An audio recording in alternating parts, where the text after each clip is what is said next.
Welcome to a Rice University digital media production.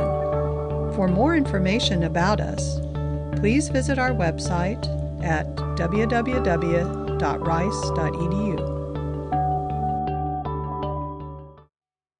I want to welcome everybody to Scientia's The Power of Ideas. I am not Susan McIntosh. Susan, unfortunately, is not able to make it today. I'm Rick Wilson. I'm with Scientia. Glad to see everybody out here, and I'm grateful for the weather. This is a wonderful occasion. Susan would love to have been here. She's preparing to go to Ethiopia in 2 days and discovered that she didn't have time enough to do everything that she had planned, as is Susan's wont. So she's here in spirit, and actually she said she'd love to have been here because of the weather. The Power of Ideas series involves 4 talks, each 5 minutes long. No questions after each talk. We're going to reserve question time at the reception following the talks. This is an opportunity to talk to each of the individual speakers at length if you wish. So my role isn't to stand up here very long. My role is to introduce each of the speakers and be the severe timekeeper.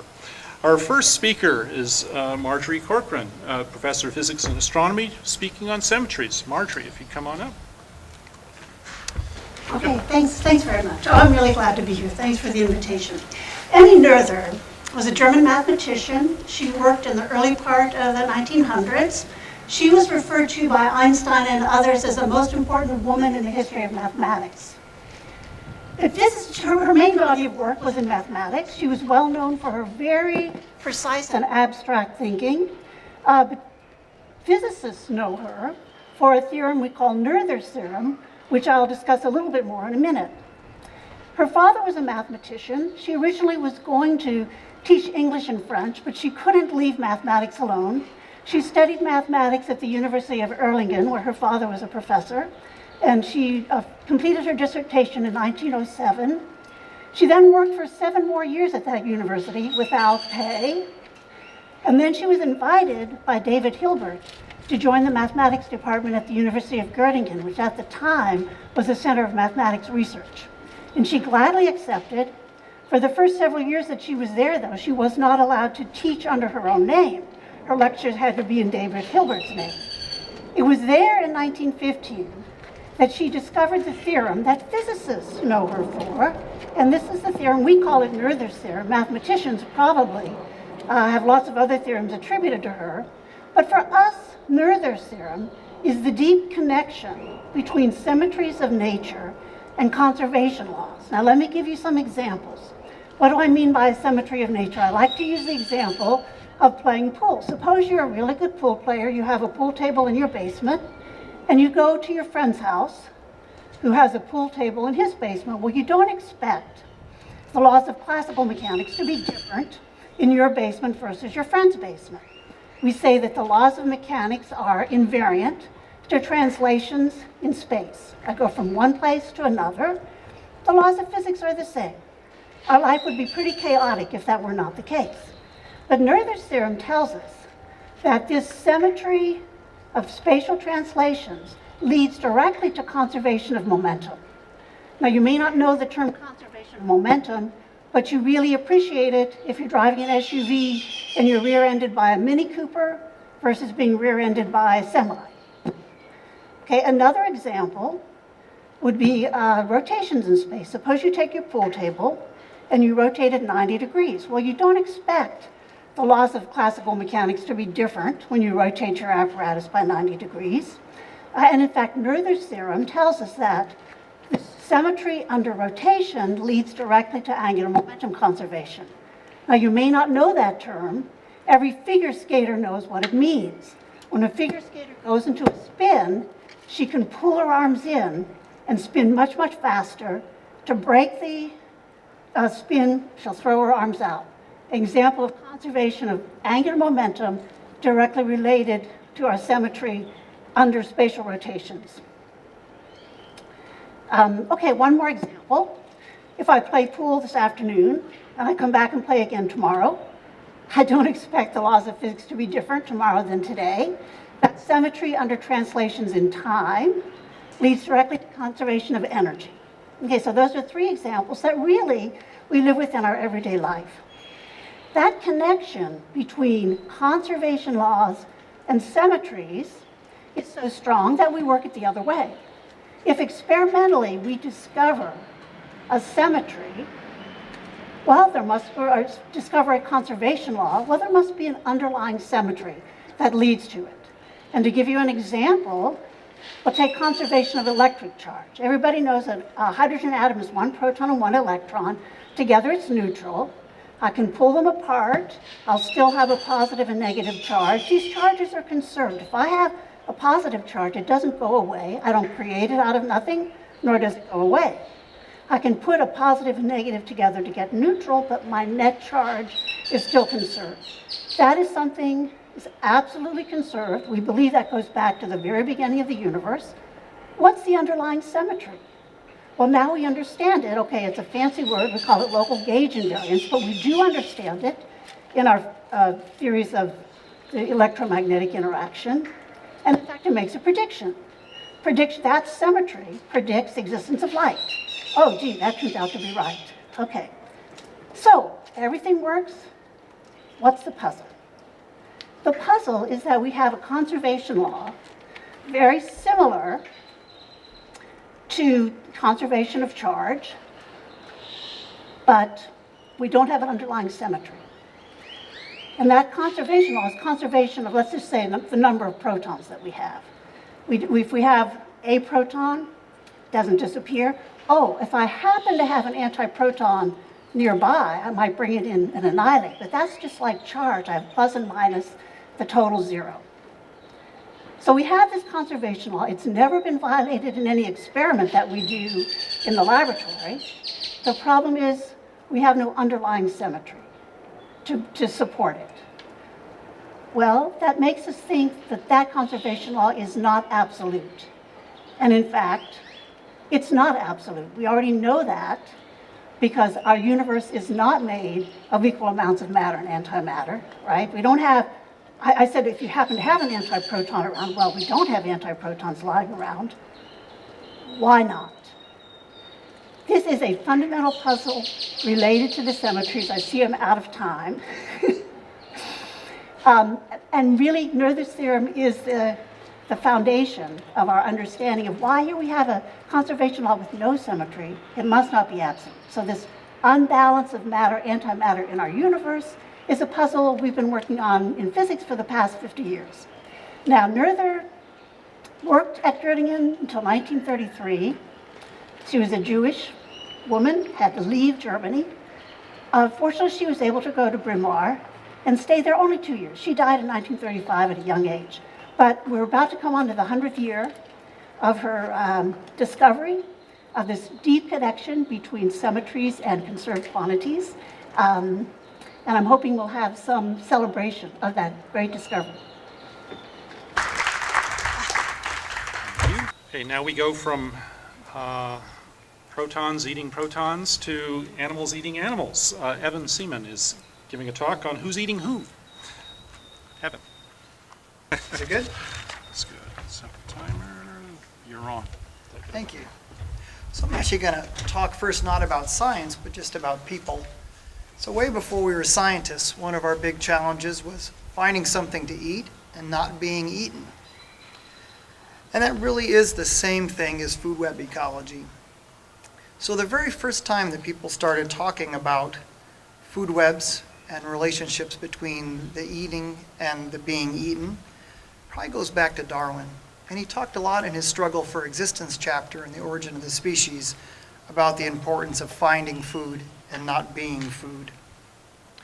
But the first formal articulation of food webs was probably Charles Elton's book in 1927, where he really formalized the concept of a food web. So this really is the study of what animals are eating other animals and what plants different animals are eating. I think one of the first times that food webs were used to really understand environmental problems might be Aldo Leopold's Sand County Almanac, where he talked about the killing of predators out in the western part of the U.S. and how this led to outbreaks of large numbers of grazers that basically decimated the landscape out there. So food web ecology has been in the mainstream of ecology now for some time, mostly in theory in the 70s, a lot of comparative literature in the 1980s, and then more sort of experimental work in the 90s, and now a lot of focus on biodiversity, complexity, and stability. So I want to talk a little bit about my research and how this has to do with just about everything I've ever done as a scientist. The first problem that really is focused on food webs is that of maintenance of biodiversity and loss of biodiversity. So I spent most of my time as a graduate student going out, collecting insects, and identifying them to try to understand how different numbers of plant species affected the number of insect species that were present in an area. This included the things that were eating the plants as well as all the things that were in turn eating all the things that were eating plants. So the reason you'd expect that the number of types of plants would affect the number of types of insects is pretty simple. Mainly that some plants can only be eaten by some insects. So this has to do with different physical properties of different species of plants as well as different chemical properties of plants, which is in turn the result of coevolutionary history between plants trying not to be eaten and insects trying to find plants that are suitable to be eaten. So my work is sort of come and gone, but this is still a really, really important area. And the reason it's important is it turns out that the biggest challenge in estimating global biodiversity is trying to understand the number of tropical insects, in particular, tropical beetles that live up in the canopies of rainforests. And so it's pretty easy to go out and count the species of trees. It's very difficult to sample all of the insects out of multiple individuals of a number of species of trees. And so a critical area of research now is focused on trying to understand every time you go from one type of tree to another, how many of the species of insects are different on one tree than another tree. So since I've come to Rice, I've switched research areas. And another critical area in which food webs play a central role is understanding biological invasions. In particular, again, going back to Darwin, he was the first person to note that when you take plants from one place and move them to another place, they can become extremely abundant. And he talked in there, and he waxed about this in, of course, wonderful language. But basically what he said was it turns out that plants, when they go to a new area, that they don't die. Why? Because they're not being eaten. So since I've been here at Rice, I've actually spent a lot of time studying Chinese tallow tree, but also some other species, in particular really trying to understand what's the role for an absence of herbivorous insects feeding on plants. What role does this play in their success? Again, this comes back to this idea of specialization, mainly that some plants are unsuitable food for some insects. This also forms the basis for classical biological control, which the idea is you bring these specialist insects to feed on plants that are running amok. So in general, this is true. Release from insect herbivores is important in the success of plants. Of course, I still have a research career. So it turns out, again, that there's far more to it than this simple generalization. Why are some plants particularly successful in escaping their enemies? Why are some insects especially able to adapt to novel food sources? But again, this area of trying to understand biological invasions comes back to this idea of who's eating who, and when something's not being eaten, it can really change the ecosystems in which it's occurring. Thank you.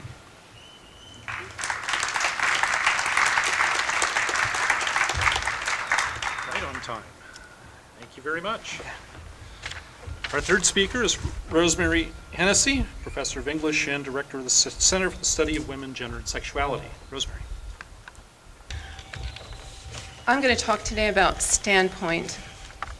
The concept of standpoint is one that I've been thinking about for over 2 decades, since I first began taking my own work seriously as feminist theory.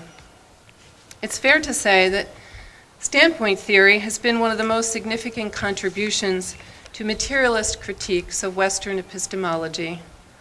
What struck me a long time ago and stays with me still is the elegance and capaciousness of this concept, a sort of magic trick that it enacts in recognizing the importance of lived experience in making critical knowledge, while also taking into account the social structures and power relations that organize the conditions for knowing and living.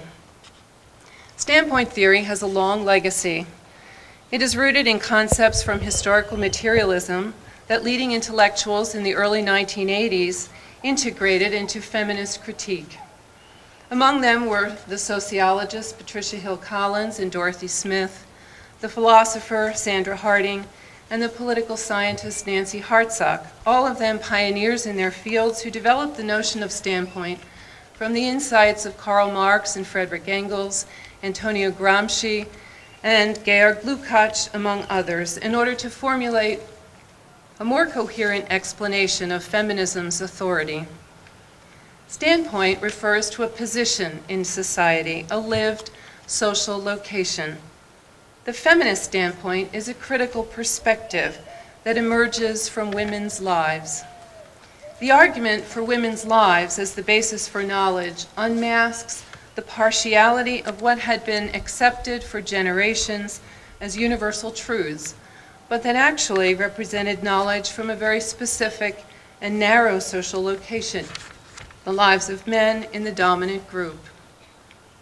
Key to the authority of feminist standpoint theory is its dual claim to value women's lives as a starting point for knowledge and also adopt a critical perspective on them. The feminist standpoint's critical perspective challenges the notion that simply to be a woman guarantees a clear understanding of the world. That is, it acknowledges that women's lived experience sometimes does get formulated in terms that are at odds with the material conditions of women's lives. It also concedes that woman is not a universal category. It cannot account for women's differences from one another or represent all articulations of the feminine. In other words, feminist standpoint theory takes into account the complexities of representing lived experience. It recognizes that consciousness is shaped by power relations and contests them. It exposes the way women are oppressed and how they can oppress one another.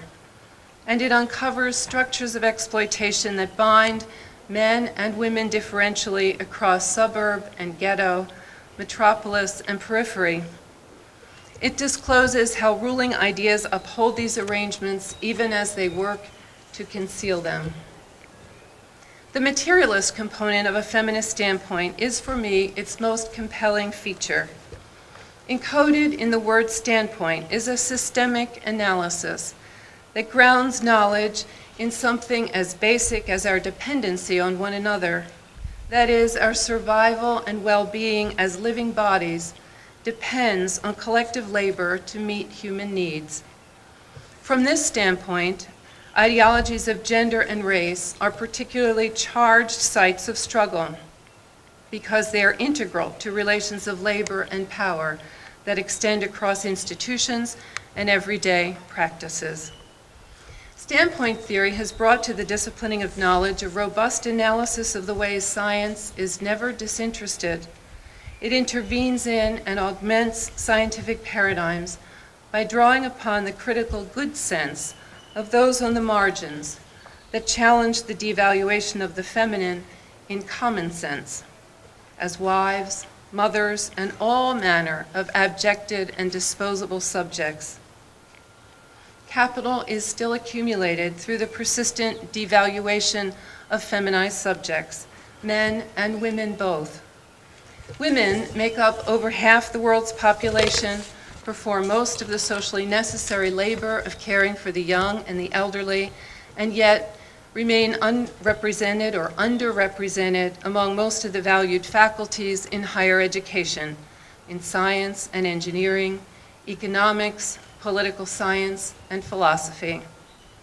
A feminist standpoint discloses this gender scheme as integral to a social system in which the needs of the many go unmet in order that the few may profit exponentially.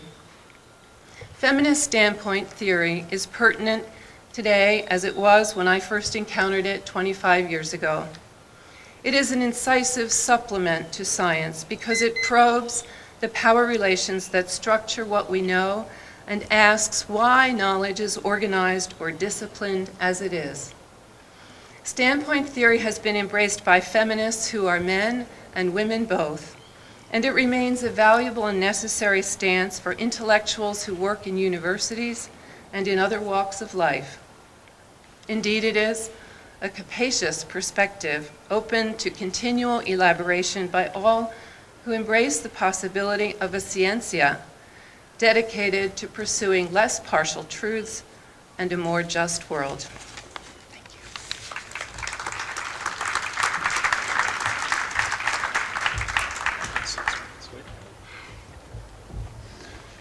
And our last talk is by Ferris L Dada, Professor of Architecture and Director of the Humanities Research Center. And you're going to be speaking on the villain. I'm sorry I forgot to say that you were going to be discussing Standpoint.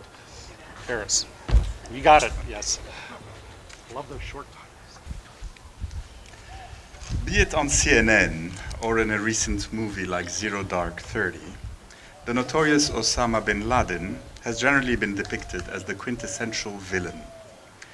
Appropriately so, since he does, after all, fit the role of that strange character with a complex background, a Yemeni Saudi playboy turned activist, then terrorist. We did see him as that creepy fellow who happens to have immense wealth and great organizational skills, because of which he was able to work out an elaborate plan aimed at creating major problems for the free world. Media footage always showed him surrounded by henchmen while operating out of a remote base cloaked in nature, a cave complex that has the fictional sounding name of Tora Bora. By now, you may be suspecting that this is sounding all too familiar and that I may be referring to a character from yet another recent movie, and if you did, you wouldn't be entirely wrong. Skyfall should by now come to mind, and villains like such as Le Chiffre, Drax, Dr. No, Blofeld, and, or more recently, Silva, do provide us with a perfect literary model upon which a convenient social construction of bin Laden can in fact be erected. With all these villains, there's usually a rags to riches story, which in bin Laden's case also applies, but in reverse, a rich man living as a simple hermit. Bond villains are usually depicted as having a questionable sexuality, which in bin Laden's case is not about him possibly being gay, yet we are perpetually reminded of his polygamy, 4 wives and so many children. The other obvious connection between Bond villains and bin Laden is terrorism itself, lest we forget that what the T in Spectre stands for. Umberto Eco, Italian literary critic, suggests that Bond novels and Ian Fleming are organized along a simple binary equation of right and wrong. Bond novels and movies are indeed solidly built on certainty, and they leave no room for doubt, which is deemed either of no consequence or should be radically discouraged. At some point in Casino Royale, for example, Bond actually decides to hand in his badge once he realizes that his job may not be so morally simple. In a rare moment of self-reflection, he asks his French colleague, Mathis, whether or not they had been fighting for a just cause. History, he says, is moving pretty quickly these days, and the heroes and villains keep on changing parts. Bond even insists that as an agent of communism, Le Chiffre is serving a wonderful purpose, a really vital purpose, perhaps the best and highest purpose of all. At that very moment, when Bond seems to have been stricken with temporary introspection and begins to dangerously sympathize with the enemy, Mathis intervenes. You know what they, villains, look like and what they can do to people. Surround yourself with human beings, my dear James. They are easier to fight for than principles. But don't let me down and become human yourself. For Mathis, being human equates with having doubt, one of the lesser virtues that a MI6 agent can simply not afford.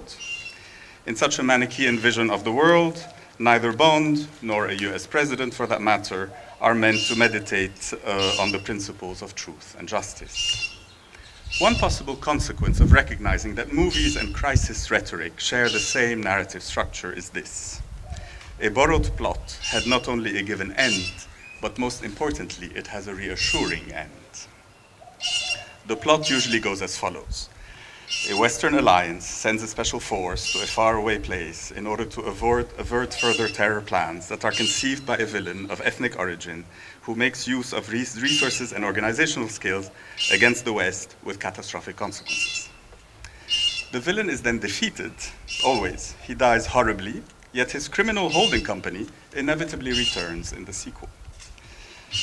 The predictability of all this has only one purpose, which is to reassure us about who the culprit is, what his plans are, and that he will ultimately be defeated. The borrowed plot itself is by its very nature always the same, based on a sequence of events that are entirely predetermined. Unpredictability and doubt are therefore kept at bay, and we are to recognize only that which we have already seen. It is a kind of story that leaves no room for what we don't know or don't want to know, while it insists on what we can reassuringly know. There is, however, an unfortunate consequence to borrowing narratives from movies or novels. By doing so, we end up obfuscating other possible, yet less reassuring ends. Thank you.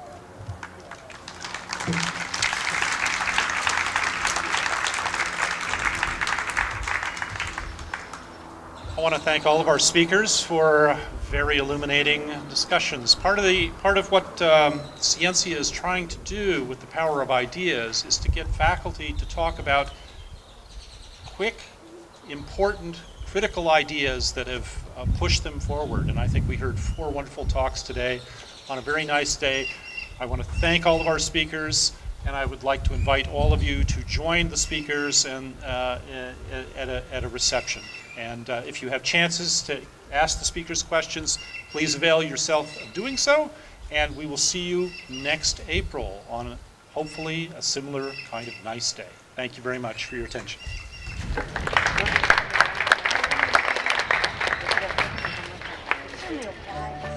This program is protected by copyright and may not be redistributed in whole or in part without the express written consent of Rice University Digital Media Services.